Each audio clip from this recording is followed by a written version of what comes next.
The only Apple Pocket I will pay $100 for is an Apple Pocket. All right. Even then, I don't think I want. Oh, you're an Android guy.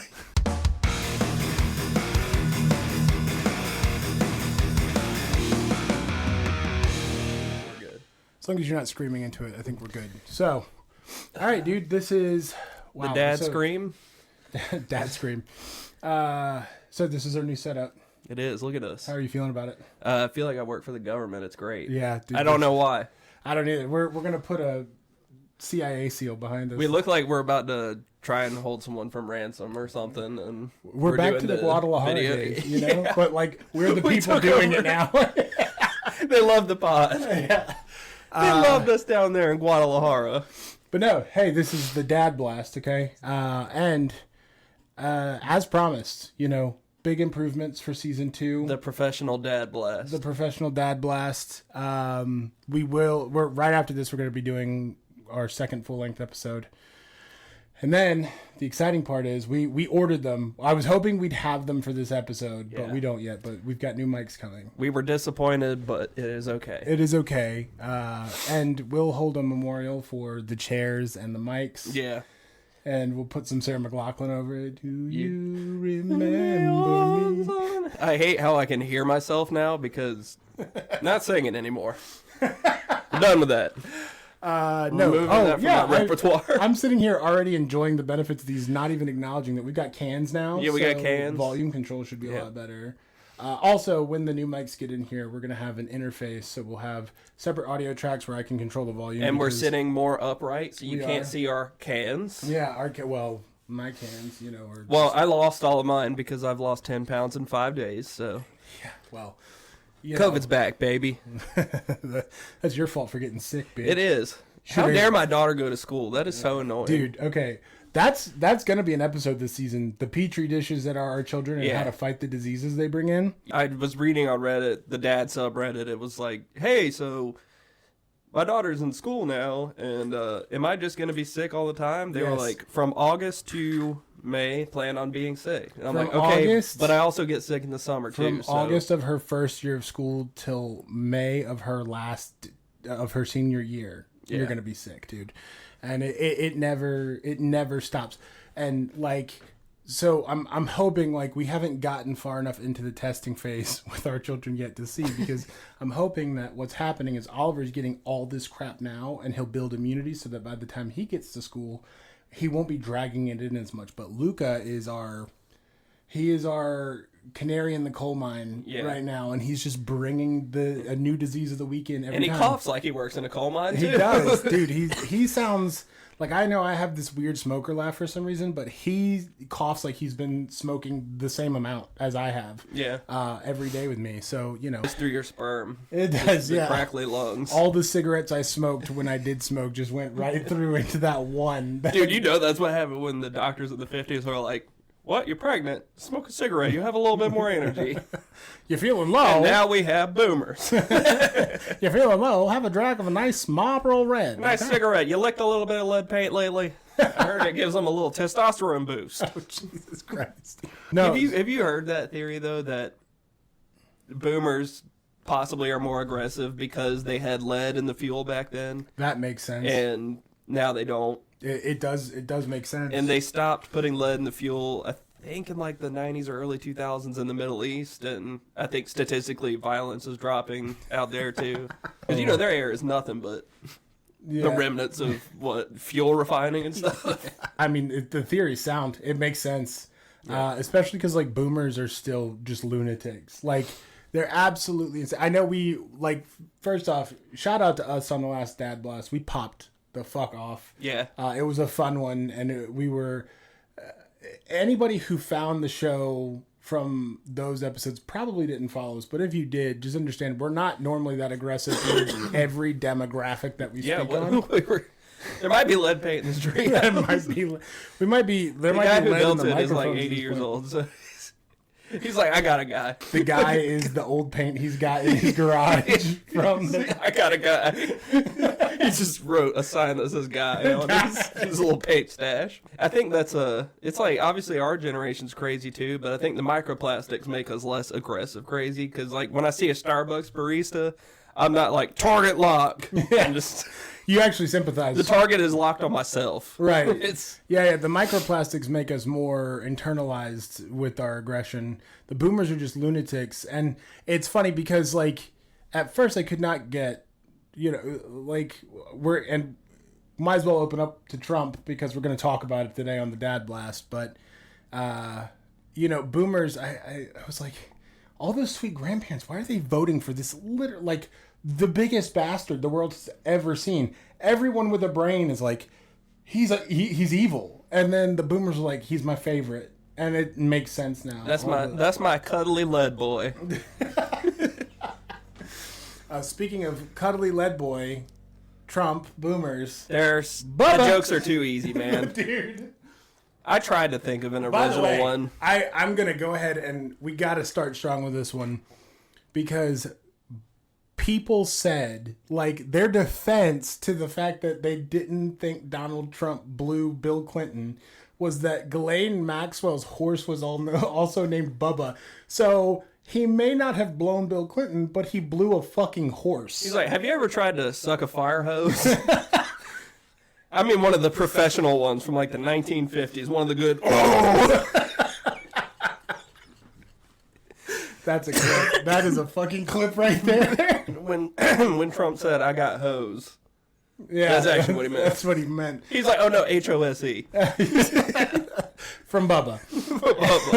Dude, I've tried. The jokes came so quickly. I tried to think of an original one. Who's Trump's favorite president of all time? Obama. LBJ. It's what he took for what he gave. Oh my God, that's a good one. I'm glad that didn't flop with my one-person audience. No, that one was. I think I ruined it by saying Obama. Did he blow Obama too? He probably did blow Obama too. My wife, she was like, he's just a dirty little slut. He is. He's a dirty little slut. Dude, the emails are so fucking funny though, and like the people's mental gymnastics. Like I think that something I don't. It's so funny because it was satire, but Caroline Levitt, like they took a picture of her and put a quote beside it and said that those emails were referencing a different Trump, and people were believing it. But so his wife's That's blowing Clinton.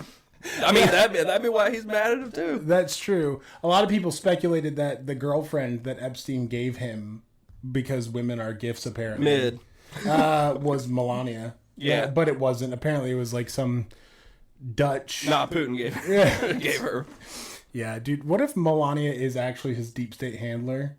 That would be so wild, but it would be hilarious. That would follow certain character tropes throughout history. The what you think is the underling is actually the competent one, dude, with a goofy master. So I know I talked about the smut my wife reads not long ago, but there was like a twist in she read the Haunting Adeline and Hunting Adeline. It's called the Cat and Mouse Duo by the author that writes them, H.D. Carlton. Oh. H.D. Carlton.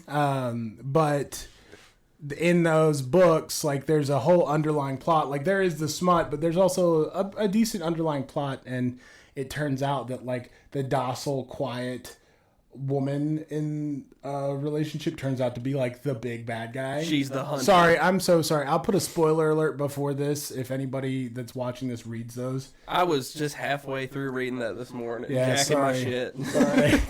Ruined it. Didn't mean to blow that one off for you, literally and figuratively. Dude, the news is just smut now, but it's just Trump's little dirty so slut wild. tendency. And it's like, I don't understand and he's apparently gone to Mar-a-Lago and just has canceled all his public outings or whatever. He's like my charts. It explains a lot about why he hated Hillary so much. That's and he was so stuck on emails. And I do get literally I do get it too, because he's like, really, her over me? He's like, look at all I have to offer, baby.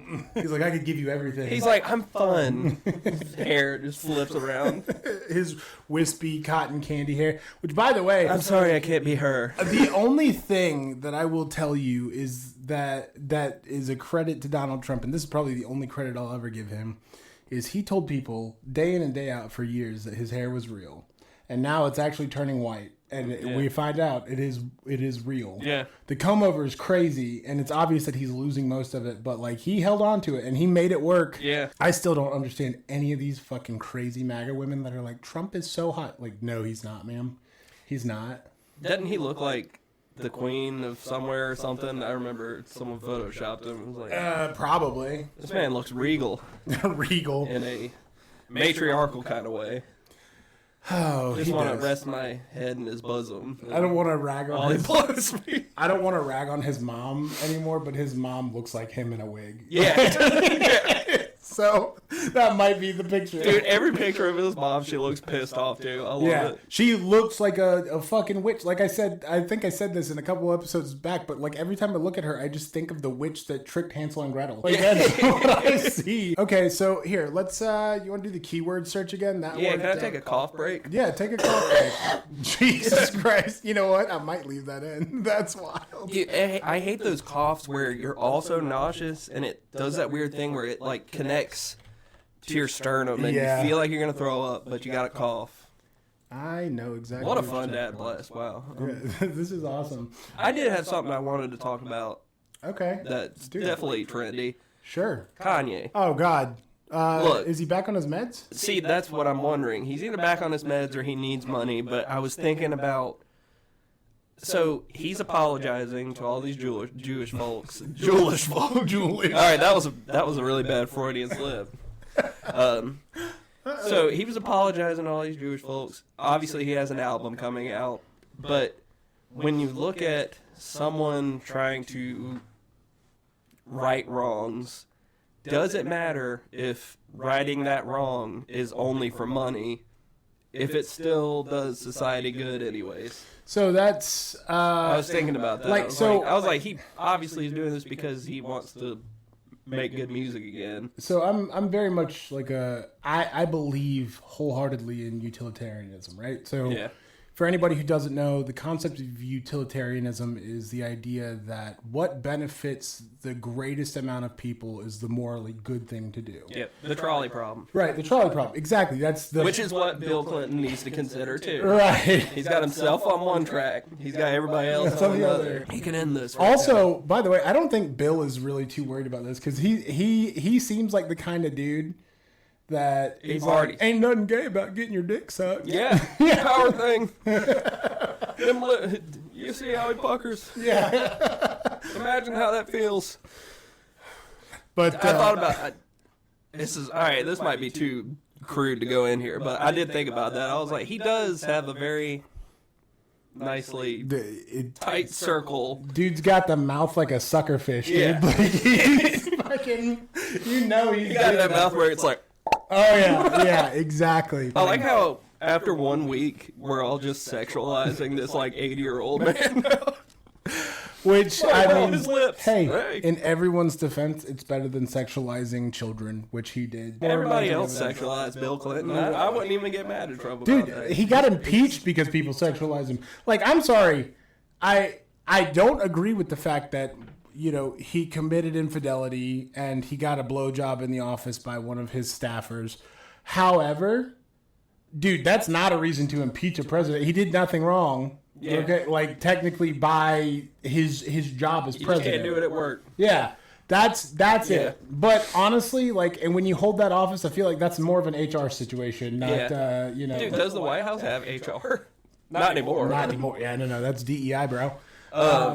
But anyways, we got off track because I actually like the point you raise is a pretty valid point. From the utilitarian take, you just have to measure is what Kanye is doing going to benefit a larger number of people? And personally, I don't think so. I don't think that anything he has ever done has benefited a ton of people. There might be some people who say, oh, his music saved my life or his music inspired me to do something wonderful or great. And that's all good and well, but he has historically been an egomaniac. He has let his mental illness run rampant. He has ruined his family. Despite my disdain for the Kardashians, like he still has to hold that. You still can't do that to your wife. Right. Or kids. And at the same time, this is a responsibility that I consider every time I joke or dream about us blowing up, is you have a responsibility. If you decide to use your voice, your image, your personality to influence any number of people, it is your responsibility to not only take accountability for the fucked up shit you do, but it is also important that you be ready and willing to accept that I can't just say or do whatever I want. You can't. And we're looking at a generation of situations where that's how we have who we have in office. That's how we have this circus that is running our country. That's how we've allowed billionaires to control things. So it's a much smaller scale of these bigger problems that we're looking at socially. And I don't think that he should be allowed to get off the fucking hook. It has, and I know some people would come and go, well, you're only saying that because he's a black man. And first off, if you've watched the show, you know that I try my best. I acknowledge that I grew up as a white passing kid. Like I acknowledge that I have privilege and I have a blindness to certain plights that people of color face. But that is not anything to do with this. It'd be the same fucking thing if Paula Deen. Sorry. I know Paula Deen's a sore spot for you, but if she came back and she was like, hey, I'm sorry, y'all. I just want to dip some shit in butter. It sounds like, you make it sound like she did something awful to me a long time ago. Like the butter, man. The butter. All I see is butter. It's his lube, man. No, I know you guys are fans of her cooking style and stuff, but like, it's the same thing. Paula Deen, Morgan Wallen's probably a better example, even though he already got the slip. You see, and that's a double standard to look at, by the way, but we won't get too deep into those weeds. But Morgan Wallen is a drunk asshole that nobody has ever said no to. But he all of a sudden is coming to this space where he gets drunk, he throws chairs at security guards. If he wasn't fucking famous, somebody would have beat the fuck out of him. He would have been in the hospital. But because he is who he is, he's gotten the slip. And because Kanye is who he is, he has gotten away with way more than he ever should have. Yeah. And the fact, like, dude, buddying up with Nick Fuentes is like, I'm sorry, like, and it's so weird. Who is of Mexican heritage? But I was reading about that. There's like a hierarchy there. There is. No. The closer you are to Spaniard. As someone with an El Salvadorian stepmother, I can tell you that, like, while the general umbrella is Hispanic, there is a hierarchy, and they are racist against each other. Yep. And that's just basically how the powers that be get you to do it. They get you to do infighting. Yeah. And it's up against them. It's the same fucking thing with white people, though. It's just we're all fighting at the top, and that's the problem. But like, and dude, we could go right into a whole situation with this, but like, I've talked about this before. My biggest beef with the liberals is that they will acknowledge, oh, we should be fair and kind to everyone. But then they'll acknowledge the education system is broken. And then they see a guy who supports Donald Trump, and you might be able to talk to him. You can't talk to all of them. I get that. And I'm not saying that we should try to mend every possible bridge. But there are some people who are just not educated. I was thinking about that the other day. It's like, you got a whole swath of people in rural America who don't have access to good health care, who don't have access to good education, low income, everything. And it's like, maybe instead of making fun of them like a bully, try and do something. I mean, I know maybe your policies are trying to help them, but maybe act like it. I don't know. Well, and that's the thing, is like, it's so... They are the way they are for a reason. There's a sense of elitism that comes with being a liberal. And right now, there's no space for that. Yeah. It's very much coming to a peak where it is an us versus them scenario. And us being the 99% and them being the 1% and the government. Because our government is not doing anything to protect us from the 1%. The 1% is running rampant, okay? What? Elon's just a trillionaire now. Come on. He's not a... Yeah, okay. What the fuck comes after trillionaire? There's a quadrillionaire. Okay. Yeah, so Elon has... about it when he's a quadrillionaire. Elon has enough wealth that his family will never have to want for anything until the end of time. That being said, like... It's very... Oh, good for him. He cares about his family.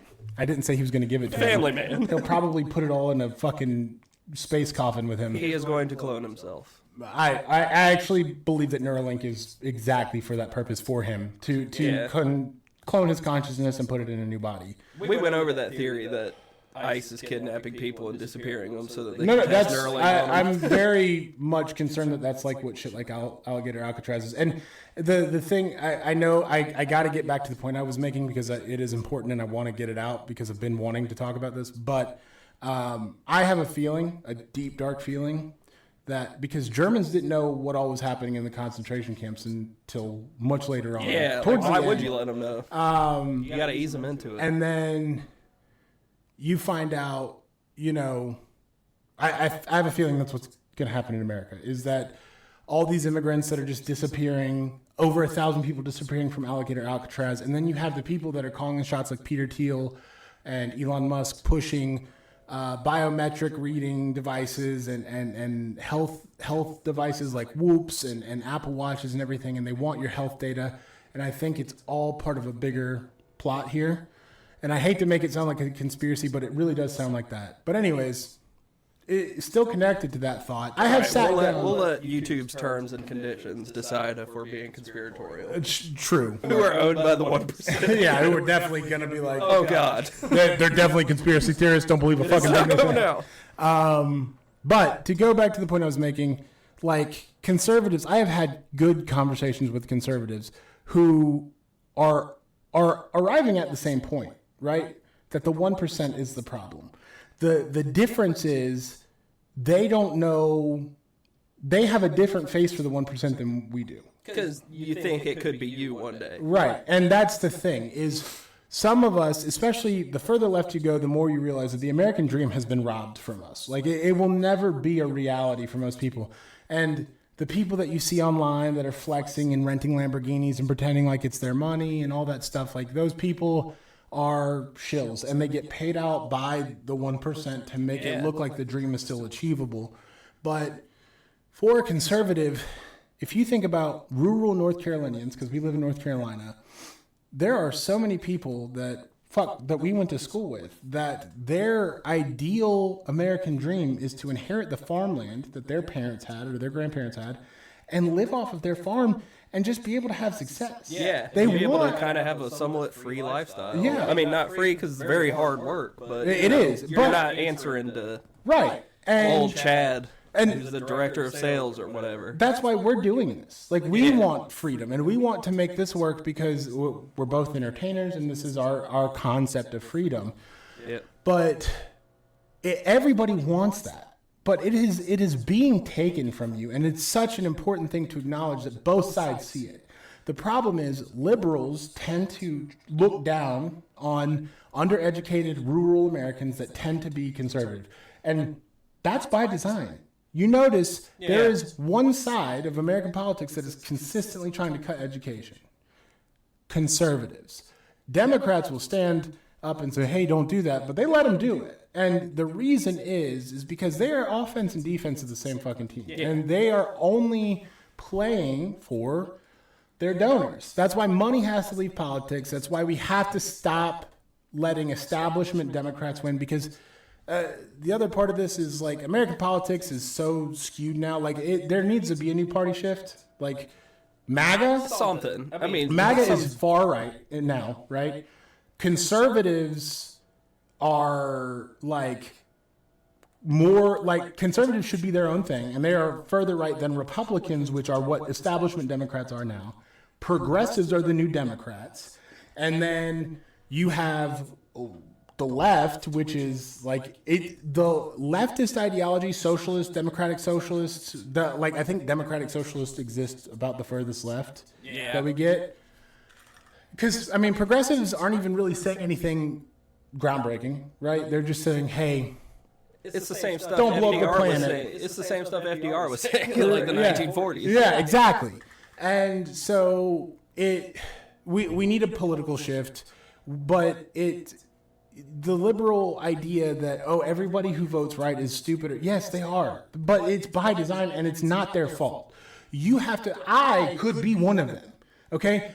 if I didn't have a love of just reading and learning shit, just like that's just a fucking hobby. Yeah, or didn't have access to decent internet. Right, and which they're finally starting to lay out some fiber and stuff in, rural North Carolina, where I work with people who are rural North Carolinians every day, and that's going to change a lot. I mean, it is, and like that's something else. And I'm glad you actually mentioned that, because like I always forget about that particular point. Is like my father-in-law, my in-laws, they live out in rural North Carolina, and their internet, like, they barely use it. It's spotty at best, and then they're finally getting fiber or Starlink. Yeah, who you got to get that from? Elon Musk, and so it's all by design. It's a big thing, and I didn't mean to get into the conspiracy. We're already at we'll find a couple of funny things to talk about. I mean, yeah, it's. I think but it's good. It's good to be meaningful. I was gonna say, not all of our clips have to be these hilarious things, and I think making solid points and people understanding, it's not just these two guys cutting up, and I'm gonna leave this part in because I'm speaking to the audience too here. We get it. We cut up a lot, and we are very sarcastic. Like, almost everything we say is sarcasm. Yeah. But to the point where I don't even know if I'm being sarcastic. Yeah, like I've had to rewatch jokes and go, did I just word that bad, or was I being sarcastic? And then when you see the context, that's why some of our clips I get worried about. But I know. But at the same time, I think it's safe to say, and I don't want to speak for Phil, but I think that I wouldn't be making a podcast with him if we didn't feel the same way about this. But we stand in solidarity with the working class, and that is always an important point for us. And so if I can open a healthy, proper dialogue and talk to someone and explain to them why I feel the way I do, I'd rather that over screaming at boomers and being like, shut up, cracker, all the time on the internet. Yeah. Although that is fun, I would rather be able to convince you. You got to rotate in and out to have a healthy conversation. You know what I mean? Rotate the shut up crackers and the healthy conversation. You just got to read the room. If it's definitely a cracker that won't shut up, hit him with the shut up cracker. Which is basically the Democratic talking point nowadays. Shut up, cracker. Yeah, that's the establishment Democrat point. Shut up, cracker. You could very easily take that clip out of context and make it sound like I'm far right or something, because I'm espousing the white replacement ideology or something. Yeah. What the hell is that? I don't know. Sorry, I got distracted. It's some Peter Thiel thing. Apple I Pocket? saw Tim Cook was possibly stepping down as CEO. Are they making pockets for jeans now? Oh, it's the stupid ass. It's literally a piece of cloth that's like $100-some. Oh, you are smoking fucking crack. There's no way. The only Apple Pocket I will pay $100 for is an Apple Pocket pussy. All right. Even then, I don't think I want. Oh, you're an Android guy? No, I just don't want to turn on my Apple Pocket pussy and then Apple be like, "Can we track your location?" You're like, yeah. Here. Can we share your data across apps? You moved really fast for 5 seconds and stopped moving. And then we noticed, based on your Apple Watch, you fell asleep. your heart rate collapsed. Steam machine. They're making cool. their own console thing. I think they are actually doing what I've predicted will be the future of consoles, and they're making a modular console that you will be able to upgrade part by part, which is such a good idea. Yeah. I think that eventually, especially now that PCs are being sold pre-built and everything, I think that console makers, PlayStation, even Nintendo, but Xbox, Steam, I think they're all going to get into this area of, because PlayStation, you can already do it. You can add memory, you can add SSDs to your PlayStation without voiding warranty. You can do it. It's part of their design to be able to add more storage, external storage as well. So that's the beginning concept, and I think that eventually it will get to a point where you can have a lot of plug and play pieces, and as long as you're good at what you do, or what they'll do is they'll start putting kind of like Apple uses Best Buy for cities that they don't have Apple stores in. It'll be kind of the same thing. You can go to Best Buy and go, hey, I want to buy this graphics card from you for my new PlayStation PC, and I need you to put it in. There you go. It would basically just be me eventually modding up to just the best possible model and still getting smoked by people with the base model. Yeah, that's what happens. Get good, son. Just getting cracked by some kid. Your son? Yeah, my kid's on a PS5 still, and I've got the extra turbo deluxe version. Your son's like, Dad, that's a very cool console you have there. I'm just going to play with the base model. And I know your son doesn't talk like that, but in my head, every 8-year-old talks No, like it's that. good. I think it's funny that you continuously rely on that, because now That's a become, very cute Steam machine you have. That's become the audience's idea of what my kid sounds like. You're making me look really good at Fortnite on my videos. So one day, when the kids actually are old enough that we can put their faces on, they'll hear Luca's voice and be like, wow, his voice is so different from when he was a little kid. Yeah, for me, when he was a little kid, being impersonated by a grown man. Oh, but yeah. He's going to beat my ass. Wait, hang on. Is the government shutdown Yes. over? Yes. Okay. Yeah. That was the quickest clip of all time. Yeah. Yes. As far as I know. Yeah. Government shutdown's done. It's like one of those things where you can't like just look around and see the government around you open. So you're like, I guess it is. I don't know. It's like walking through a mall and you're just like, is the Claire's open? Yeah. Like, I guess it's nothing really happened. The when gate's it was up, closed. but like 2 lights are out, and I hear a little girl screaming in there. I think they used the wrong needle again. they use the tag gun instead. That one, the ear piercing thing, we won't do that again because that one got us a bunch of people yelling. But Yeah, it did. I think we'll call it here. Listen, next Dad Blast is going to have crazy, better audio quality.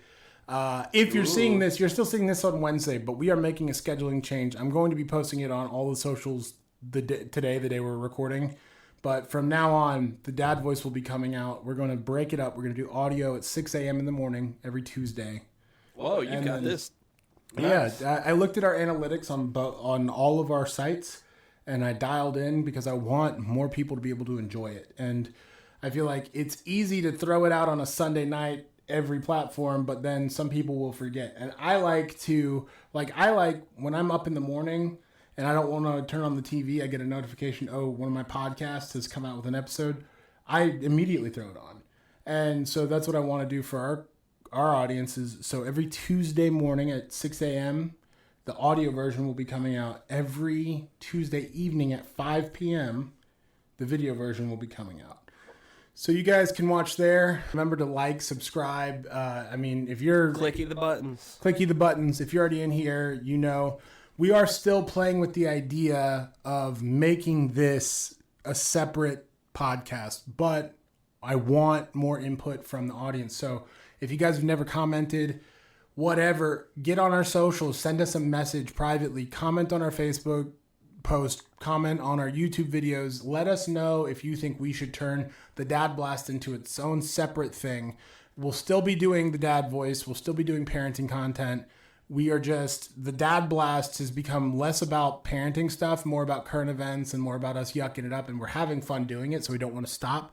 I just want to know if it should be something different. You got to run it by the people. You got to know. Yeah, the people who are we watching. can have our own perspective on how things are, but you really shouldn't think about something until you have other people. And we don't have the audience or the money to pay a marketing firm to do this for us, so this is me reaching out. But anyways, by the time this comes out, we'll have already started season 2. So keep an eye out now every Tuesday, and keep up with the dad voice.